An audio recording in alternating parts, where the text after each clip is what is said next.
The greatest trick the devil ever pulled was convincing the world he didn't exist. You felt it your entire life, that there's something wrong with the world. You don't know what it is, but it's there, like a splinter in your mind.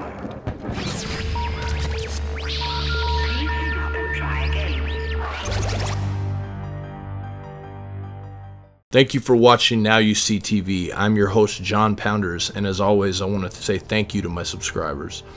In this video, I will be exposing Puppet Master number 1, so we can see their puppets for what they really are.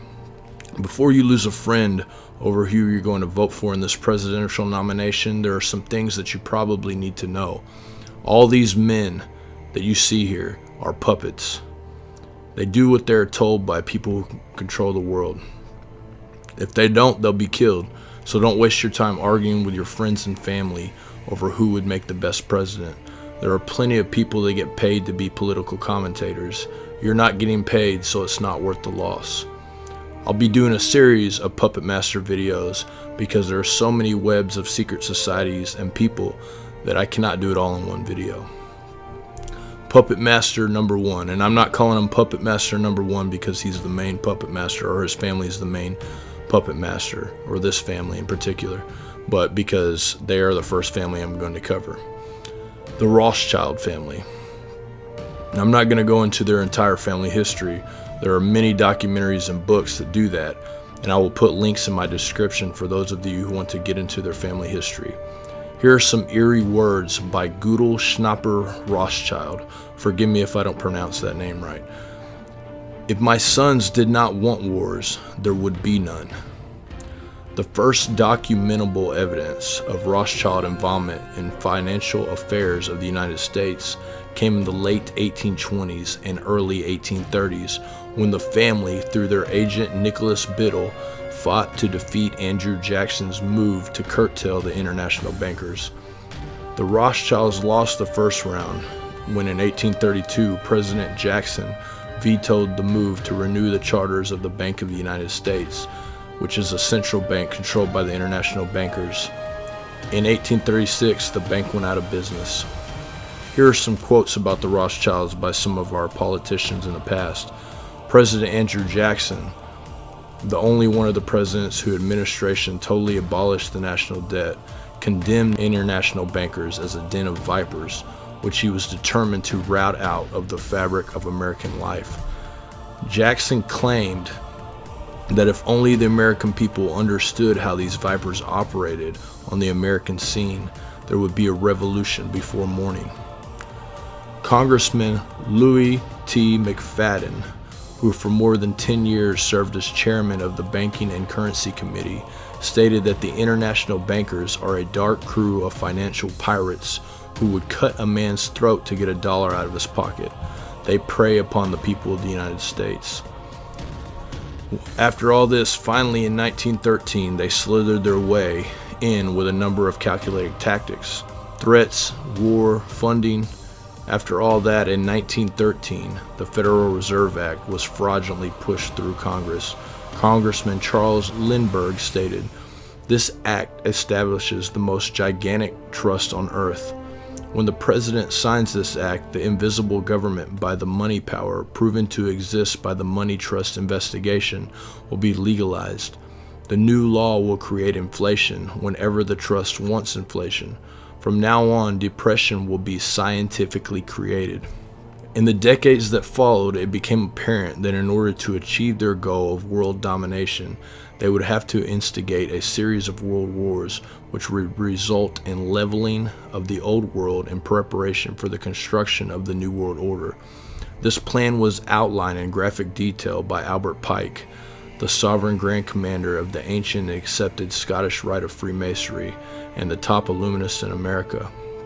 In a letter to Giuseppe Mazzini, dated in August 15, 1871, Pike stated that the First World War was to be fomented in order to destroy Tsarist Russia and to place the vast land under the direct control of Illuminati agents.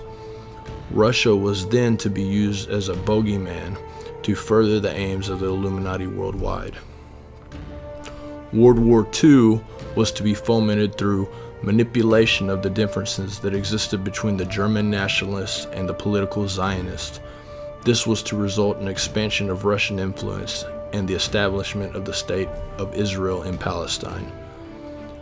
The Third World War was planned to form the differences stirred up by the Illuminati agents between the Zionists and the Arabs.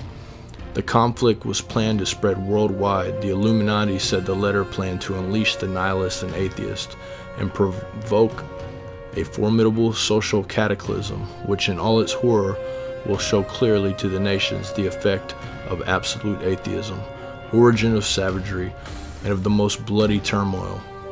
Then everywhere the citizens obliged to defend themselves against the world minority of revolutionaries will exterminate those destroyers of civilization, and the multitude, disillusioned with Christianity, whose deistic spirits will from that moment be without compass, anxious for an idea, but without knowledge where to render its adoration, will receive the true light through the universe manifestation of the pure doctrine of Lucifer, brought finally out in the public view of manifestation, which will result from the general reactionary movement which will follow the destruction of Christianity and atheism, both conquer and exterminate at the same time. The Illuminati plan for world conquest, referred to by Albert Pike, was a diabolical masterpiece of Luciferian ingenuity that would take the lives of hundreds of millions of human beings and cost hundreds of billions of dollars in its accomplishment. Now let's take a look at some of the stuff they're doing today and how they got there. Victor Rothschild, who worked for J.P. Morgan & Co., was an important part of MI5 British intelligence. Victor Rothschild was also a communist and member of the Apostles Club at Cambridge. Lord Rothschild was one of the original members of the Rhodes Round Table, which developed into the Council of Foreign Relations. It was the Rothschilds who had financed Cecil Rhodes beginning in Africa.